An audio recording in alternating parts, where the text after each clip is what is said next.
Welcome to Focused on Forward. The purpose of this podcast is to focus on recovery from life situations, be it a disease, chronic or acute, perhaps the loss of someone so dear to you in death, or a change of life patterns that has affected you so profoundly that you have no choice but to find your new normal and become focused on moving forward. Each episode is designed to show the positivity that people bring to each and every one of their stories, the successes they've had, ways that they have become so definitively focused on moving forward.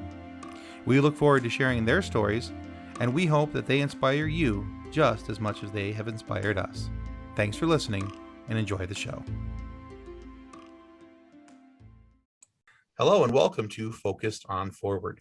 Today, we have the pleasure of talking with Paul Forchione. Paul is a man who's now a life coach, but he's also gone through a few things in his life, and we're going to talk about his journey from being where he was at, what he's gone through, and how he's gotten to the point of being a life coach where he's trying to help other people to live life to their fullest. So, Paul, thank you very much for joining us. Glad to have you on the show today. Tim, I really appreciate it. Look forward to our conversation. Yeah, absolutely. So what I'd like to do here for a few minutes, Paul, is I'd just like to turn the microphone over to you, give you an opportunity to tell everyone your story about what you've gone through and how we got to where we're at. Absolutely. So I was born with something called cerebral palsy. Okay. And if your viewers don't know what cerebral palsy is, it's a lack of oxygen to the brain at birth. And as a result of this lack of oxygen to the brain, it can leave one side of the body paralyzed. And this is permanent. This does not go away. This is life. This is a life disease. So when I was born, I wasn't moving the right side of my body very much. So my mom got kind of concerned about this. So they brought me to the doctors, and they did a lot of testing on me to see what the issue was. And it came back, unfortunately, that I had cerebral palsy. And at the time, the doctors thought it was so severe that I would never be able to walk. And when I got to a certain age, it would be helpful if I would be put in a wheelchair so I could get used to it, because that was going to be my life, being in a wheelchair. Well, thank goodness for a wonderful mom. She just didn't go with that diagnosis. She got other opinions, found a physician that was willing to help me. And that's when my journey of physical therapy started, intense physical therapy started. And with this physician's help, I don't really remember this, but it's a great feat, I was able to walk at age 3. So I was able to defy that the first doctor's order saying that I would never be able to walk, which was, obviously a tremendous thing. Yeah. But at the time, I could only run. I walk a little bit, and when I got a little bit older, I could only run about 25 to 50 yards. And I remember being put into soccer, roughly around 5 years old, and because of my limitations, I wasn't really playing soccer. I was basically standing around while these other kids are running laps around me, and I remember going to my mom saying, I really don't want to play soccer anymore. This is ridiculous. I'm making a fool out of myself. I'm not really fitting in. I can't really move. And my mom said, if you don't want to play soccer anymore, that's okay. But we need to honor our commitments. So you need to finish out the soccer season. And if you don't want to play soccer anymore after that, that's your prerogative. And that's basically what happened. I finished out the soccer season, and I've never played soccer a day in my life since. But I got a game changer happen to me after that, after the soccer season. I went in to get surgery on my right foot to kind of tighten up the tendon and to kind of take away the pain, give me a little bit more spring in my step when I ran or when I walked. And I didn't test it out yet, but I switched schools around this time. And I remember my first day of PE, physical education, the teacher says, we do our stretches, and the teacher says, okay, now run a lap. And I'm thinking to myself, here we go again. I'm going to run 25 to 50 yards. I'm going to have to stop. And these kids are going to see that, and they're going to start to tease me. But times were different because of my surgery. I was able to go past that point where I normally have to stop. And I remember saying to myself, come on, Paul, you got this, bud. Keep going, keep going, keep going. And I finished the lap with the other kids. And on the outside, I kept it cool. But on the inside, I was like, yes, yes, yes, yes. The first time in my life that I actually fit in. It was one of the biggest feats of my life. And all it was me running a lap with the other kids. And that to me was a tremendous, tremendous feat. That's and awesome. Yeah, it really truly was. It truly was. It was a game changer for me completely. Things got easier for me, I will admit, but they weren't easy. They weren't easier, but they weren't easy. I switched schools again in junior high, and just a tough age, period. Kids are going through changes, hormonal changes, and they don't have a filter. They say whatever is on their mind. They don't care. Right. So just switching schools to another school in junior high and be a new kid is a tough thing. Well, I was a new kid with a disability because, see, I still walk with a little bit of a limp, and I still held my right arm a little bit differently. So I still stood out because of these things, and I wasn't received well. I was bullied, teased pretty much every single day. And to make matters worse, I was raised Catholic, so my mom wanted me to go to a Catholic high school. And I must have bombed the test because when I met with the principal and my mom, they said the principal says, "Well, we're going to put Paul at the lowest level possible, and I don't expect much from him. He does not appear to be college material." So after one test, I had a principal tell me that I'm not college material. I'm getting bullied and teased in school. I'm coming up in my room and I'm crying myself to sleep, saying, "Why me? Why do I have to be different? Why can't I just fit in with the other kids?" Something came over me midway through my 8th grade, right before high school started. I was so sick of being angry and sad all the time because I knew deep down those weren't my go-to emotions, but those are the emotions that were coming out just because of the environment I was in. Right. So I thought to myself, what can I do to change this? What can I do to distract me from these awful feelings? And I thought to myself, what if I set a goal for myself that I could just focus on the goal and kind of ignore the other kind of noise that was happening around me? Mm-hmm. So I thought, well, what do I want to do? And at the time, I really, really loved baseball. So I thought to myself, what if I tried to make my varsity baseball team in high school? So I said, okay, let's go. So I played fall ball, winter ball, spring ball. And if I wasn't doing that, I was throwing a tennis ball against the wall. And I was doing this constantly over and over and over again. And the great thing about this, I didn't know this at the time, but I know this now looking back. I was putting out a different energy to these kids that I wasn't doing before. I had my shoulders back, my head up.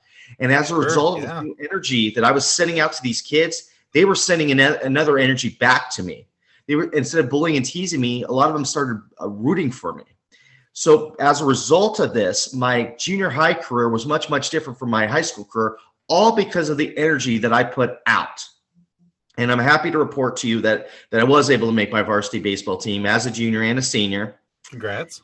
And thank you. And I graduated high school, and I really started to think about what my principal said to me years earlier about not being college material, because throughout my high school career, all I did was just do enough to stay eligible for baseball, because in the back of my mind said, what's the point? I'm not college material, so why waste my time? Just do enough to just make the team. But then I thought to myself, well, I made this goal, having cerebral palsy, making a varsity baseball team, which, at the time was probably near impossible feat, but I was able to accomplish that. So I thought, well, why can't I be college material? Why can't I set a goal to myself to be college material? So I enrolled into a junior college because that was the only place that would really accept me at the time. I got myself a tutor. I went to the math lab. I did all the necessary things I needed to do to increase that GPA, and I was able to raise it from barely a 2.0 to 3.5. And as a result of me increasing this GPA, I was able to transfer to a 4-year university where I was able to graduate with a degree. And I so wanted to go back to that principal and say, see, you were wrong. I am college material. I was just going to ask you if you had done that. Yeah.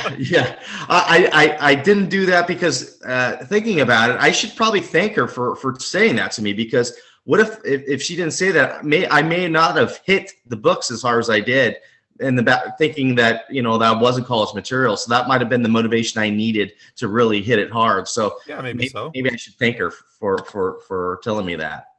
Yeah, so now I'm 22, 23 years old. I have no life experience whatsoever. I have no idea what the heck I want to do with my life. And I had a family friend who was the CEO of a small bank at the time. And he comes to me and says, hey, why not try becoming a mortgage loan officer? I said, I got nothing else I'm doing right now. Why not try that? So I get in, and I was not received very well at this company. Nobody really wanted to talk to me. I was sitting alone at lunch, and the reason why that nobody wanted to talk to me is everybody knew I got the job because I knew the CEO. It wasn't because of my talents. It was because of the name I knew. So they were just going to chew me up and spit me out. Now, that was their plan. Sure. And it brought me back to my days in junior high. I haven't felt that way since I was in junior high.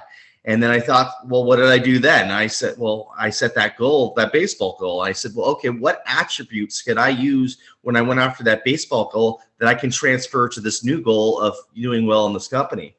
So I thought, well, the biggest thing I did was I put my head down, I ignored the noise, and I worked really hard. So I can transfer that over to this place. You know, I put my head down, I worked really hard, I had a great attitude. When somebody needed me to do something, I did it in a timely manner. I did everything I needed to do. And from afar, I was watching what the top loan officers did on a daily basis.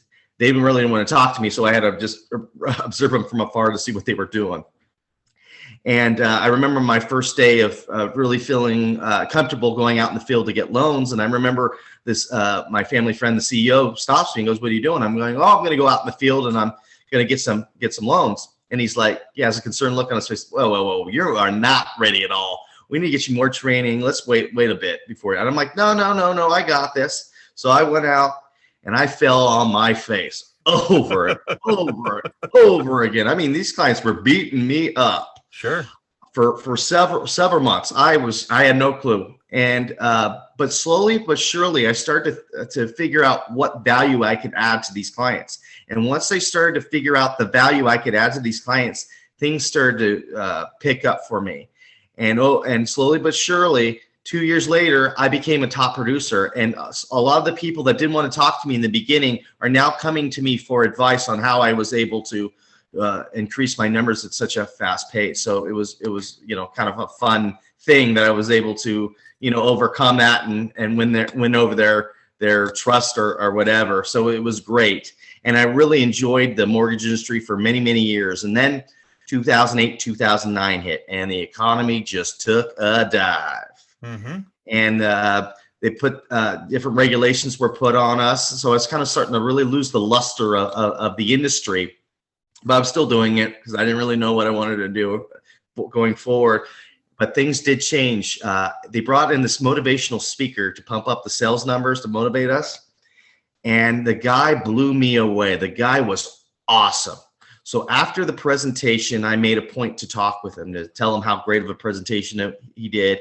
And he was so gracious. He allowed me to pick his brain for a few minutes. He told me he started as a life coach. I'm like, life coach? What the heck is a life coach?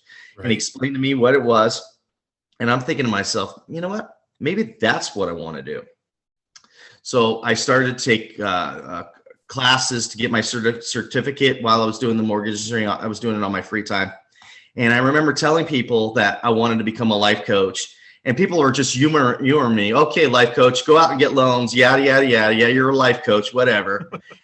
And then things started to get real. You know, I started to get my website up, and I started to, start to do this on the side. And at the bank that I was working at the time, because I switched several times, got wind of my side business, and they thought this might be a conflict of interest. So they gave me a 5-page report on what I could and could not say. And I'm like, looking at this going, there's no way I'm going to get traction as a coach if I do both because of these restrictions. So I thought to myself, I'm going to have to make a hard decision. I'm going to have to do this full time and maybe just get maybe just get a part-time job. So I said, okay. So I changed my spending habits. I got everything in order, changed my affairs.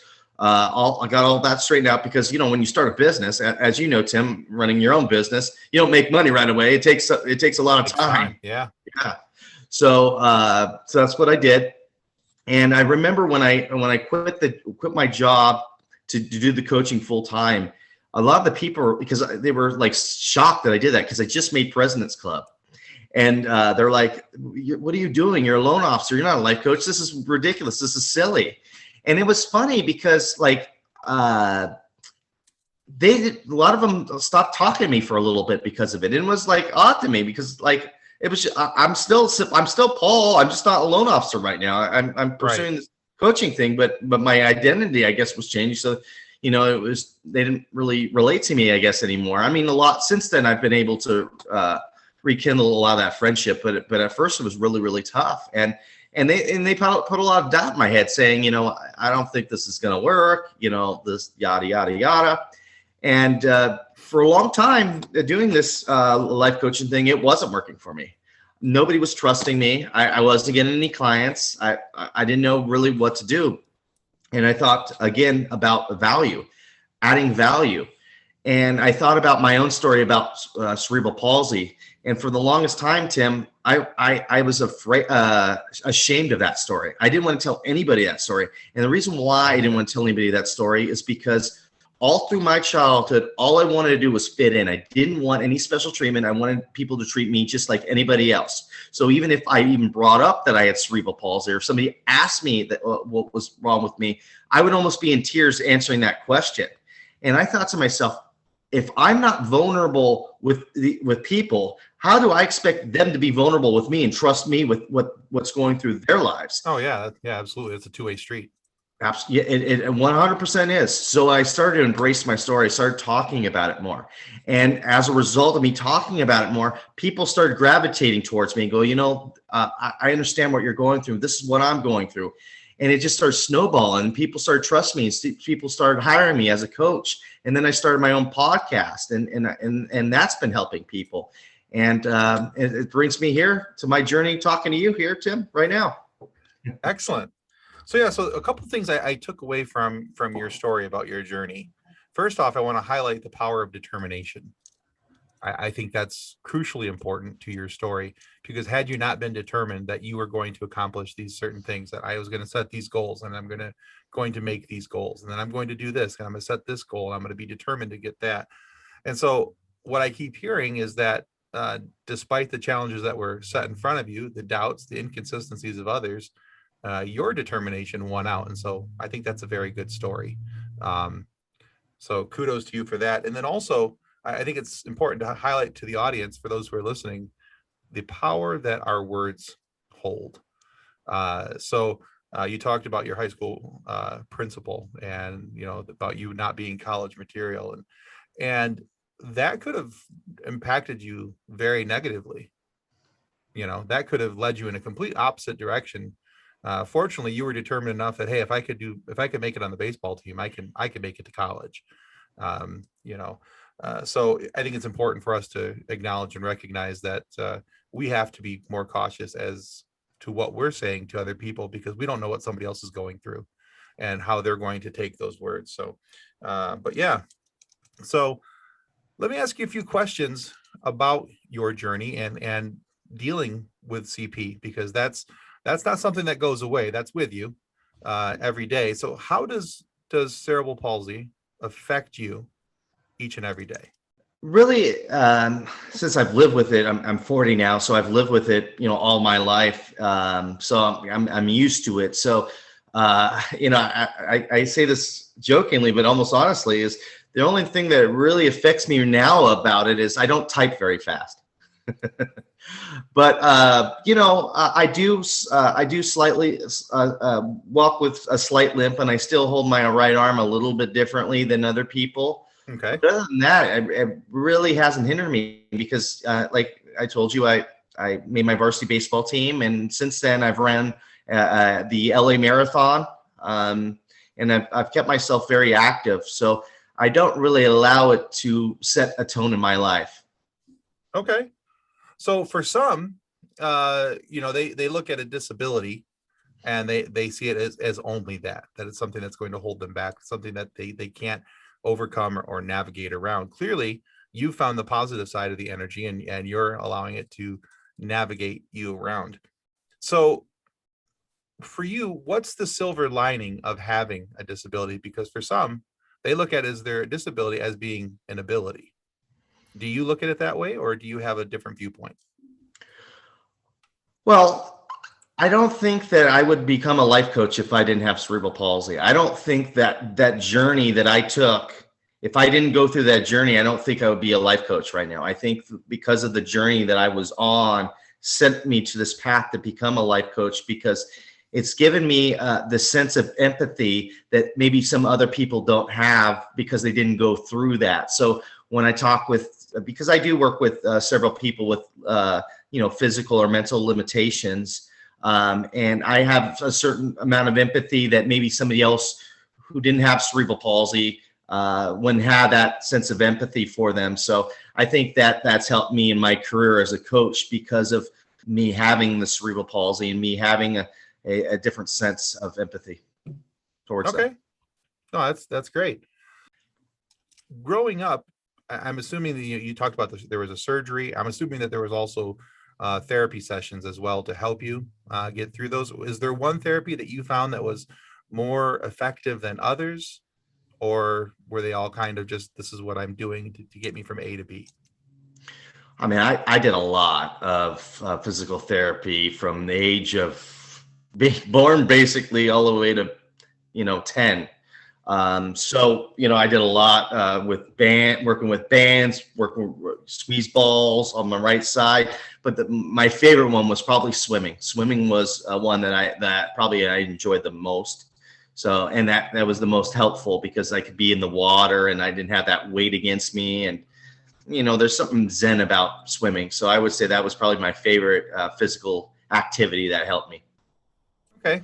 I think back to when my daughter was in the hospital when we were, my daughter had Guillain-Barré syndrome and was paralyzed from the neck down for quite a while.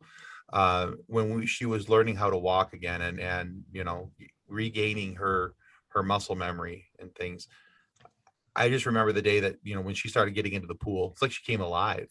It's all that, like you just mentioned, there was all that weight that she felt was gone, and she was, able to play and frolic and have fun.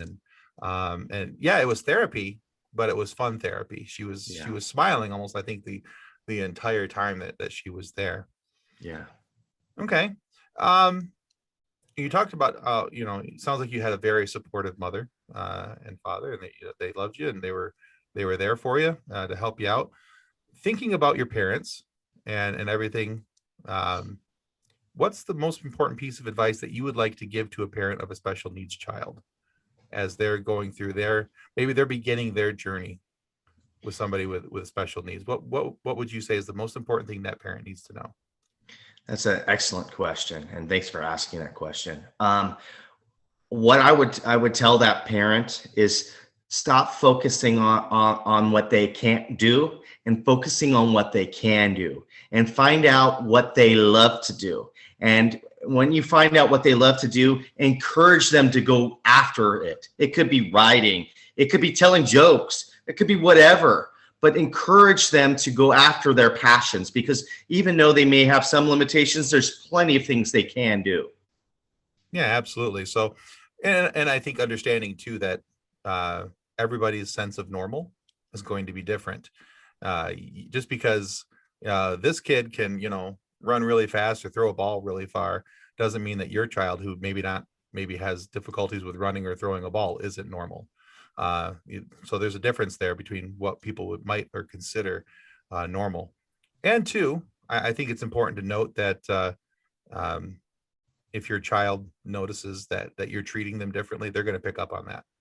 So well, no question about that. Children are so perceptive. Oh yeah. If they don't think you're supporting them, they're going to pick up on it pretty quickly. It doesn't matter, how old they are. If they're young, they're going to notice, and they get into their teenagers, they're definitely going to notice it. So I think that's very good advice. Okay, so let's talk about a little bit more about where you're at now in life. You gave us a nice kind of detailed description there of how your life has gotten you from one point to the next. And so let's talk about, you mentioned a podcast. Let's talk about your podcast. What's that about? What's going on there? And tell the folks the name of your show. Yeah, it's called Actions and Limits, and I do it with another coach, and we bring on different guests from all walks of life, and we pick their brain on their journey, their ups, their downs, their in-betweens, and we find out what worked and what didn't work. And our message to our audience is this, simply: if you believe you can achieve, and when we bring in our guests, they're examples of that, because all of them went through some sort of struggle. And they found a way to get over the hump. And and struggles come up all the time, even still, but they find a way to overcome it. And that's our message, that, you know, don't let any limitations stop you from going after the things you really want. And that's the theme of the podcast, Actions and Limits. Okay, cool. How far are you into it? You know, how long you been doing it? We've done it for 2 years now. Well, we drop an episode every Monday, and it's religious. We have not missed a beat on that. I have to give a shout out to my co-host Justin, because he's the one that uploads the episodes, and I'm sure it's a pain in the butt, as you know, Tim, to upload the stuff, and he does that. And I try to help on the marketing side, booking guests and doing that load for him. But he's better at the tech stuff than I am. So he handles that, and it's a good product because he handles that side of it. Yeah, I keep saying that I might want to I'm probably going to need to get a co-host on this someday, because eventually we're going to transition this into a video podcast. And, well, I'm not so good with video editing. So I host this, and I also host another show called the Funny Science Fiction Podcast. And I have 2 other co-hosts on that show. But one of our co-hosts there, he handles all the editing and, you know, all that. Nice. And, here I'm kind of the head cook and bottle washer. I do it all. So yeah, having somebody do all the editing and uploading doesn't sound like such a bad deal to me. Yeah. But yeah, I don't mind doing the marketing and talking with people and getting, booking the guests, and gives me a chance to find out cool backstories of people like you, and having a chance to chat with them before they come on the show, and so I really do I like hearing people's stories. That's one of the reasons why I do this show, is I like hearing stories of how people have overcome, what people have gone through in their life, what they've done. Because really it's, and I joke about this, but it's kind of cheap therapy. We get a chance to hear what other people have done, what other people have gone through in life, how they're dealing with things, what their mindset was when they went through it. And I think that's very important, that we can hear other people who have gone through these things, to know that there's somebody who's been successful in how they handled it. And so for me, that's kind of the nice deal of having guys like yourself come on and say, hey, yeah, I've got CP. Yeah, I could have gotten down about it, but here I am. Look what I'm doing now. So I think that's fantastic. All right.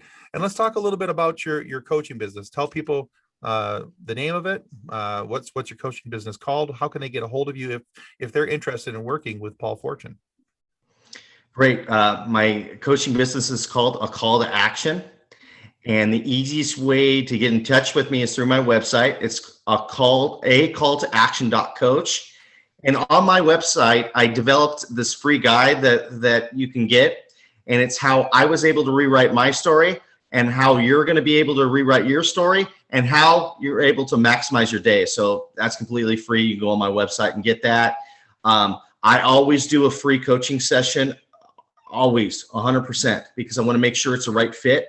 Because I work with other coaches that may be a better fit for you. And I don't just say, oh, you're a bad fit and go away. I go, you would work better with this coach because of X, Y, and Z, because of their expertise in this realm. And okay. it goes back my way, because coaches refer it back to me going, you know what, Paul would be a better fit for you because of what he works with his clients with. So it's a good community that I work with. And the focus is on the client, making sure the client gets the right service that they deserve. Because I feel like if you do right by the client, the rest will come back to me in a good way. I'll get the right client, and I'll be able to help that client, and that client will be able to refer me other people that are right for me. And it's just better that way. So the focus is always on the client and what I can do to help that client. Okay. That sounds good. Now I know for me, and I think I'll speak loosely for a lot of our listeners, I think that sometimes people get confused as to what exactly a life coach is and what a life coach does. So could you tell us maybe a little bit about what you do for your clients as a life coach? Yeah, I came up with this. It's called DASTA, and basically, first it's discover. So we discover what the issue is, or what the goal is. Number one, that D. All right. Once that's discovered, then we have awareness. We are aware of the goal. We are aware of the problem, which is a great thing. Awareness is awesome. And then the S, setting up a plan, developing a plan, going with a plan that's going to get everything in motion to overcome the problem or start the journey of accomplishing the goal. And then T, taking action, putting the plan in place. That is so important because you can write up any plan you want. If you don't take action, nothing's going to happen. So that's why my business is called a call to action, because it's all about taking action to the plan that we set up. And then A is adapt, because you have a plan, you take action, and things go wrong.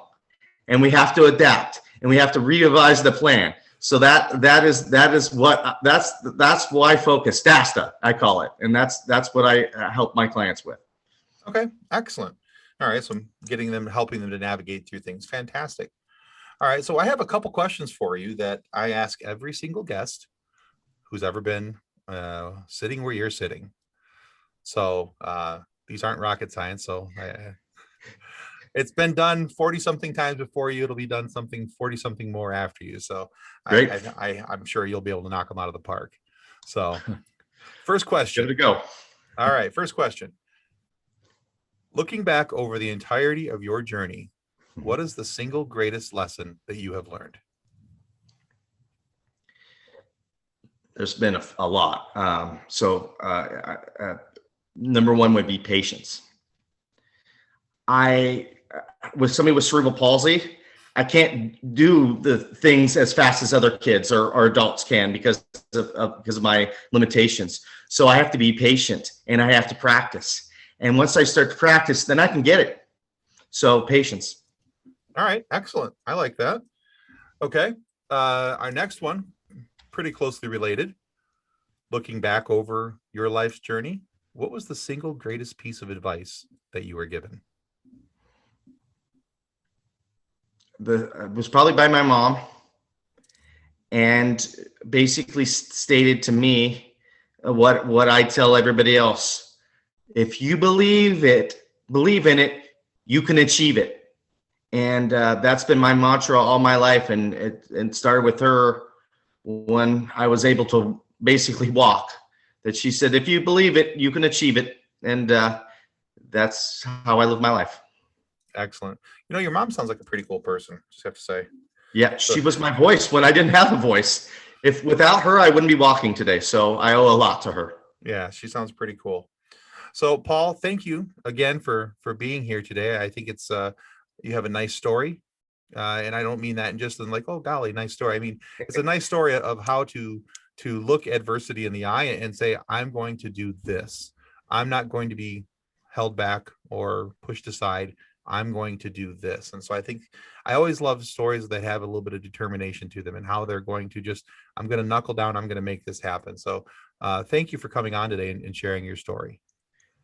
Tim, I love talking with you, and I thank you for your kindness.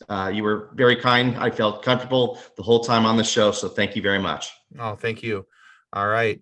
Well, and then I'll want to remind you guys that if you're listening to the show, if you go into the notes down below, you'll be able to see how you can get a hold of Paul Forchione, not only on his coaching business, but we'll also have notes in there about his podcast. And it sounds like that's going to be another good one to listen. And I'm sure as soon as we're done here, I'll be subscribing. So very good. All right, Paul, thanks again. And thanks everyone for listening to Focused on Forward. We'll be right back after a word from our sponsors.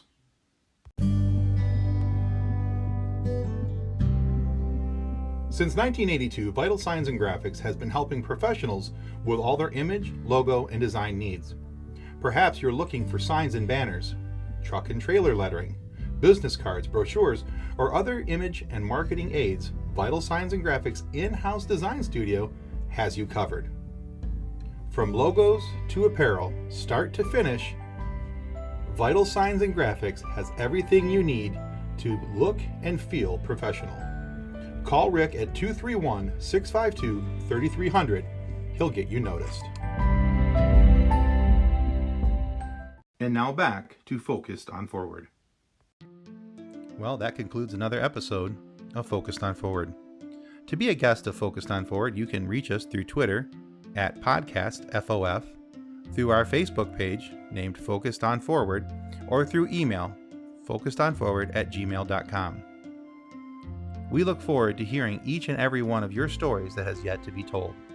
So until then, be safe, be kind, and be loving to one another as you stay focused on forward.